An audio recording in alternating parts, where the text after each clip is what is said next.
Good evening, all. This is Richard Hackett with Community Planning and Permitting staff. We will now begin our meeting.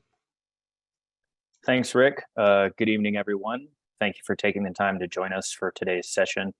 My name is Ethan Abner, and I'm a long-range planner with Boulder County Community Planning and Permitting. I'm one of the staff leads for the county's two-year review of its short-term rental regulations, licensing, and enforcement.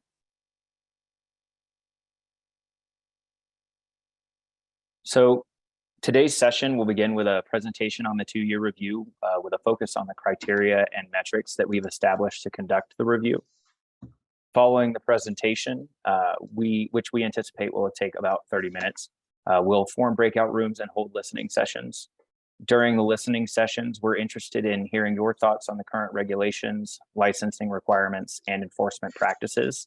We're also interested in hearing about your unique experience. This might include applying for a land use review or a short-term rental license, managing a property, a short-term rental property, or living near a short-term rental in your neighborhood.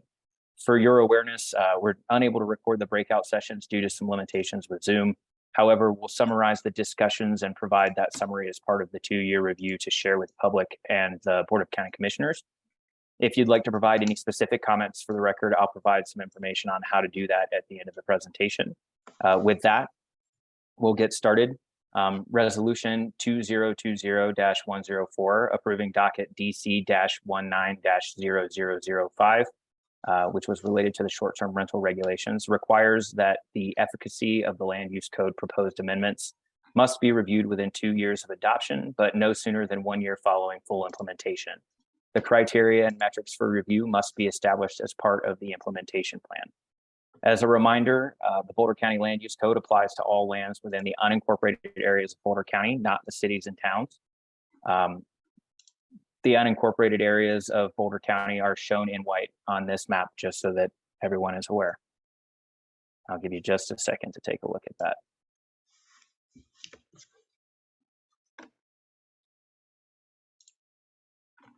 So before I present the criteria and metrics for the two-year review, I thought it would be helpful to provide some background about the text amendments and licensing ordinance. Staff were authorized in 2019 to pursue text amendments and the amendments licensing. Hold on just a second. Is there somebody unmuted? I'm sorry. Great. Sorry, that was me. Go ahead, Ethan. Yeah, no problem. Staff were authorized, like I said, in 2019 to pursue text amendments, and the amendments and licensing ordinance went into effect on February 7th, 2021. The goals of the text amendments and licensing ordinance were to prevent the loss of housing stock and increase housing affordability, balance benefits and burdens of short-term rentals on the community. These could be positive benefits like providing supplemental income to homeowners, supporting the local economy, as well as balancing some of those negative externalities related to housing stock and affordability, impacts to the residential character of neighborhoods and community safety, just to name a few.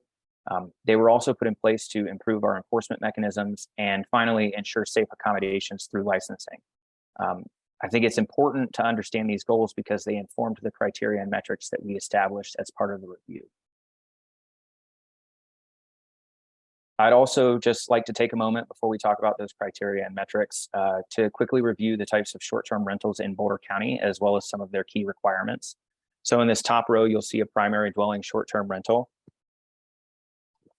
That's a single family dwelling unit offering transient lodging accommodations to a single booking party at a time within that dwelling unit for a rental duration of fewer than 30 days, where the dwelling unit is the primary residence of the owner. There is no land use review required for this type of short-term rental, but a license is required. These are permitted by right in all zoning districts. That second row shows us secondary dwelling short-term rentals. These are a single family dwelling unit offering transient lodging accommodations to a single booking party at a time within that dwelling unit for a rental duration of fewer than 30 days. This is not the owner's primary residence, and it is rented for less than 60 days per year. It also requires, the regulations also require that there be a 2-night stay minimum. These short-term rental types are approved through the limited impact special use review or limited impact special use review waiver process. A license is required for these types of rentals, and they can be permitted in all zoning districts. Finally, In this third row, which is kind of split up in the hopes of making it a little bit easier for everyone, a vacation rental is a single family dwelling unit offering transient lodging accommodations to a single booking party at a time within that dwelling unit for a rental duration of fewer than 30 days. This is not the owner's primary residence, and it is rented for more than 60 days per year. No minimum night stay is required. All vacation rentals require a license. They can be approved through the special use review process if they are in the forestry, agricultural, rural residential, and mountain institutional zoning districts if the property is less than 5 acres on unsubdivided land. They can also be approved through the limited impact special use review process if they are in the business, commercial, light industrial, and general industrial zoning districts, or if they are in the forestry, agricultural, rural residential, and mountain institutional zoning districts, provided the property is greater than 5 acres and on unsubdivided land. These types of short-term rentals are not allowed in subdivisions. So with that, we'll start talking about the review. As part of the review, staff developed 3 criteria to help us better define what it is that we're trying to assess. We ended up with these 3 areas of focus. The land use code. So when considering the land use code regulations, short-term and vacation rental regulations in the land use code meet the intent of policymakers. Decision makers have sufficient guidance to make decisions, and existing levels of review are appropriate. When considering the licensing ordinance, existing licensing requirements are appropriate, verifiable, and promote desired safety standards. And finally, when thinking about zoning enforcement, proactive enforcement to achieve compliance with the land use code and licensing ordinance.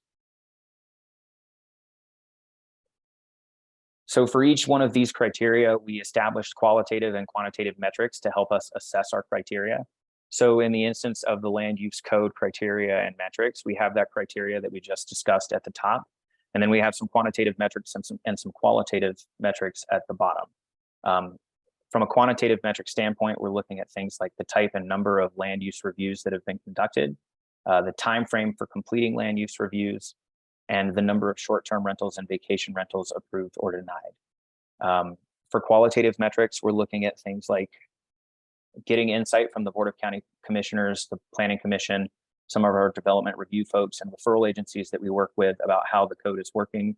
And if any of you saw the work session on October 19th, 2022, that was part of that metric.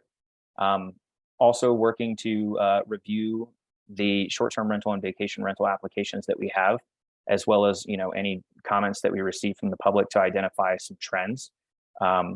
So for instance, at that work session with the Board of County Commissioners and Planning Commission, I talked about some of the public participation for land use reviews, how we establish a maximum, the maximum days a rental can be rented in a neighborhood, and other sorts of metrics that we were going to look at. Those are just a few examples. We're also aiming to identify some areas where we think we're succeeding and some areas where we think we might be falling short, and updating our research on other jurisdictions and regulations, their programs, best practices, things that may have come out in the APA literature since the original amendments were put in place. And just to kind of provide an example, I'm going to walk through a little bit how we've been using these criteria and metrics. One of the components of this criteria is existing levels of review are appropriate.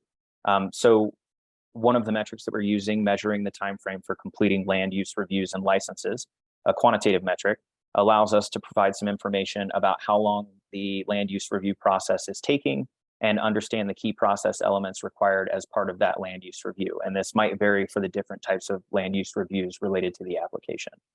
At our work session with the Board of County Commissioners and Planning Commissioners, we heard their feedback, one of our qualitative metrics, about the existing process, the benefits it provides, and where it may create some challenges for applicants. Finally, we've heard from some members of the public who have reached out and taken the time to share their personal experiences with us regarding the review process.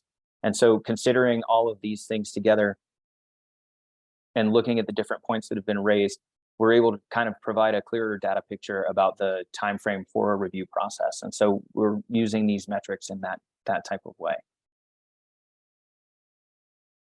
Similar metrics were established for the licensing ordinance. Again, trying to understand using some of the quantitative and qualitative information to assess our licensing requirements.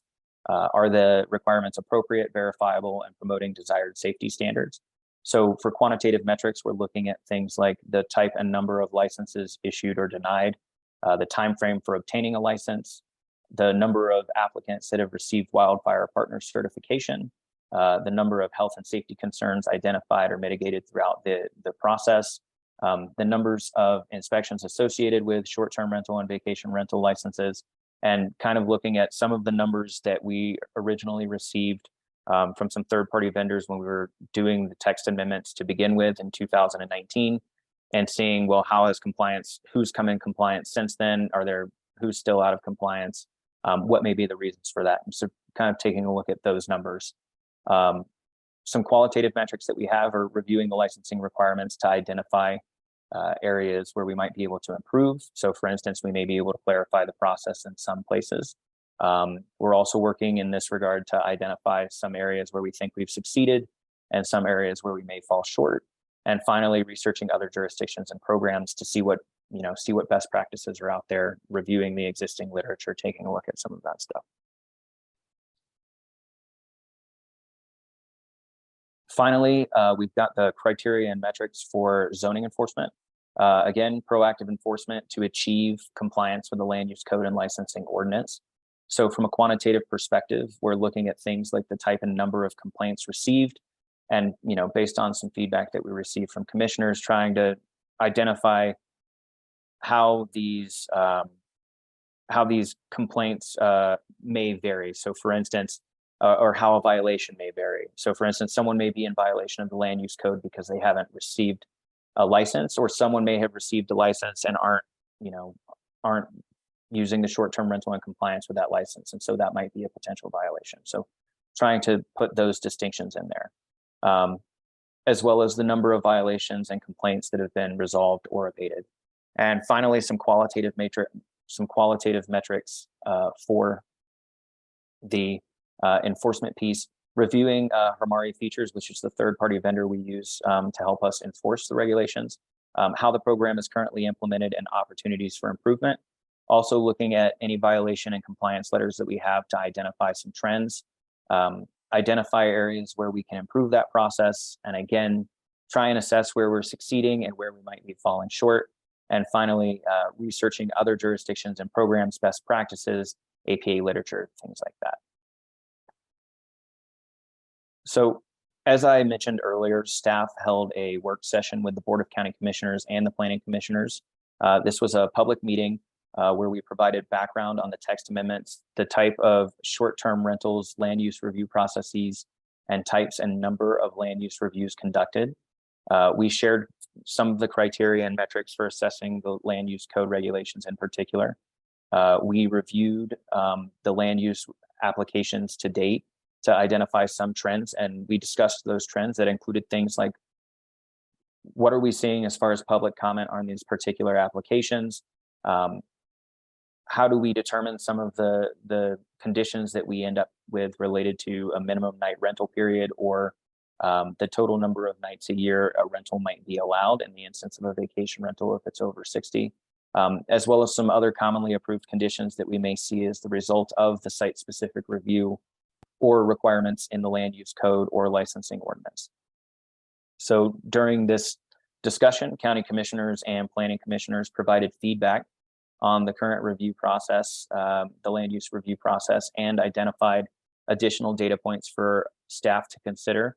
The meeting is available online if anybody would like to watch it, as well as the staff materials that were included as part of the meeting. But commissioners identified requests for data for things like maps showing where short-term rentals might be at, or where eligible properties might exist, taking a look at some of the parking requirements that we have in the land use code related to short-term rentals, additional information about where we might come up with how we generally come up with the number of guests, or the number of guests and total nights that we end up seeing in these rentals, or how we might come up with a minimum night rental period. And so staff is taking a closer look at that.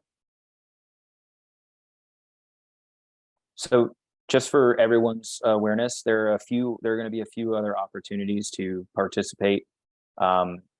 After tonight's listening session, we're going to consolidate the feedback that we've received. We'll then work on completing our draft and finalizing the 2-year review report. Like I said at the beginning, there will be a summary of the listening session and the comments that we've heard from the public included as part of that report. During the first week of January, we expect that the report will be posted for public review and comment. That is in time for the January 17th, 2023 public hearing and public comment with Board of County Commissioners. And then based off of the findings of the 2-year review, the Board of County Commissioners may authorize future code and licensing amendments if they desire to do that. If you have any specific comments that you would like to share throughout the remainder of the process, some folks have already done that. You can email them specifically to longrange@bouldercounty.org, and I will leave that up there for just a second. But with that, we've made it through the presentation faster than I anticipated. And so, Rick, if we're able, I guess we can set up the breakout rooms and move on into the listening sessions, where there will be just a little bit of additional information provided by staff who will be working with you in those sessions.